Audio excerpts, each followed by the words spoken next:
Welcome back to Clay Kids and Crocs, and we are throwing drums this week. So I'm going to show you an example. I made this one a while ago as a sample. It has a drum skin on it, and it's thrown in two parts, a base and a bowl. So that's what we're throwing in part one. Come follow. I am going to demo how to do a drum, and the drum is done in two parts. So there's a bowl part that actually has a bottom in it when we make it, but there's a bottom base part that has no bottom. So I'm going to show you the base first, and then I'll make the bowl. So I've got my two bats here. I usually make the base out of a nice big piece. Alright, let's get some.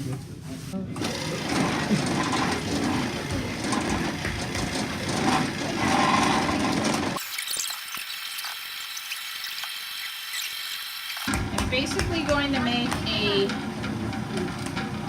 ring. I'm going to throw all the way down to the bottom. Come look, Michelle. You see inside? There's the black down there. Okay? Nice. No one's peeking over your shoulder. Okay, so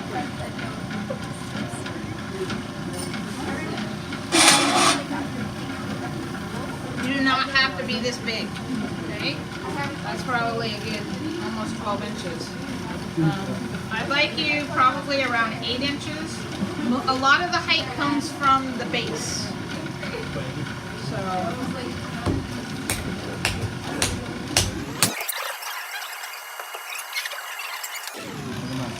okay, the taller the piece, the bigger the piece, the deeper the sound. I'm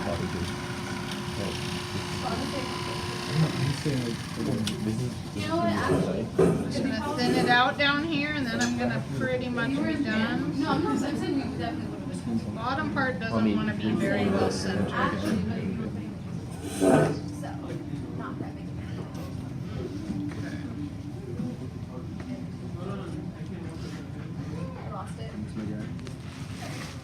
So this is going to be where the bowl is going to sit. So I just want to make sure it's a little bit fatter for that connection point. And then I'm pretty much done. I'm going to trim down here.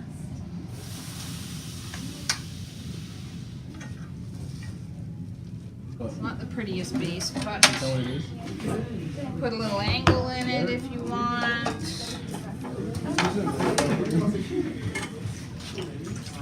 This is a chamois. Maybe the chamois will help it not move. I don't know. Chamois.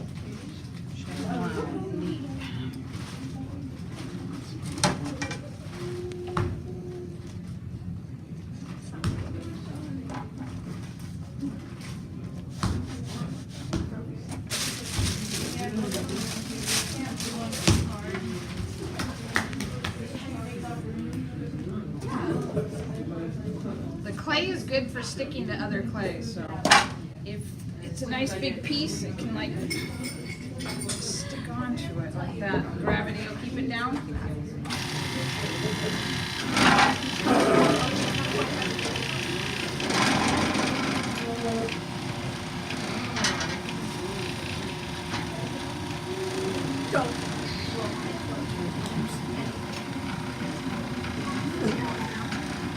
It's got to be a big wide bowl. It's got to be this wide at the bottom.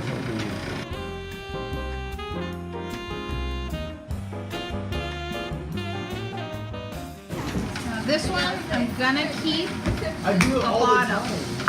I don't want to go all the way to the bottom of the bat.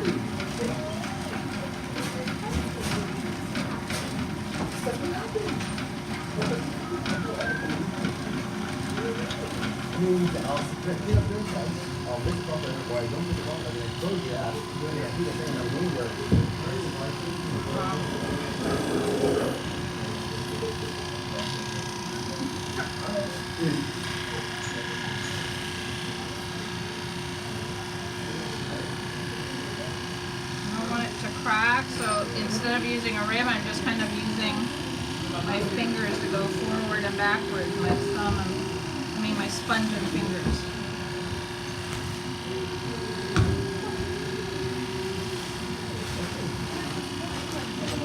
Now, it can be angled, but what I've learned to do is make a groove at the top. It can be what's called a goblet drum or a globe drum. There's all sorts of different types of drums.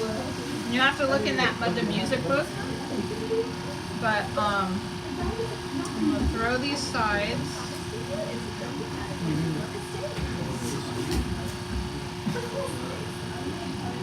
There's one where they bring it over like this. Okay, I don't really like it because I don't have a good connection point for the piece of tape. When we put the drum skin over, we have to cut it and it looks sort of jagged and there's nothing really nice that I have to do it. So I usually pull it a little bit straighter.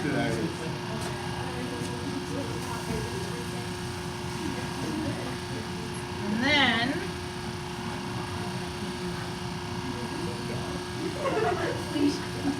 I put a groove in it.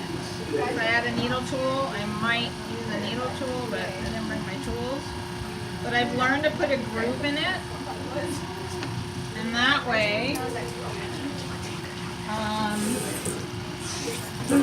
I could put the glue here. Now the glue only goes on after the glaze fire. So you put glue here.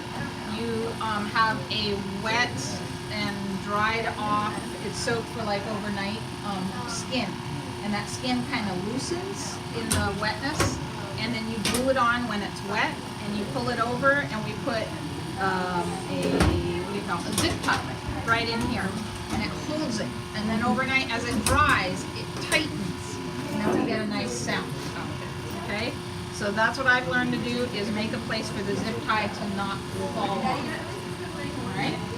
And then that's it. I'll put it together and we can do another video on how to put it together. Okay?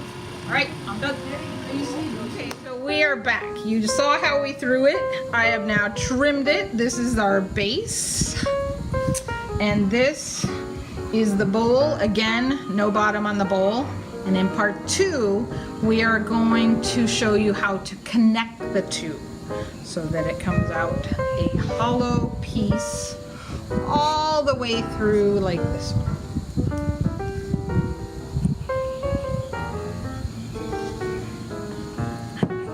Don't forget, subscribe, like us.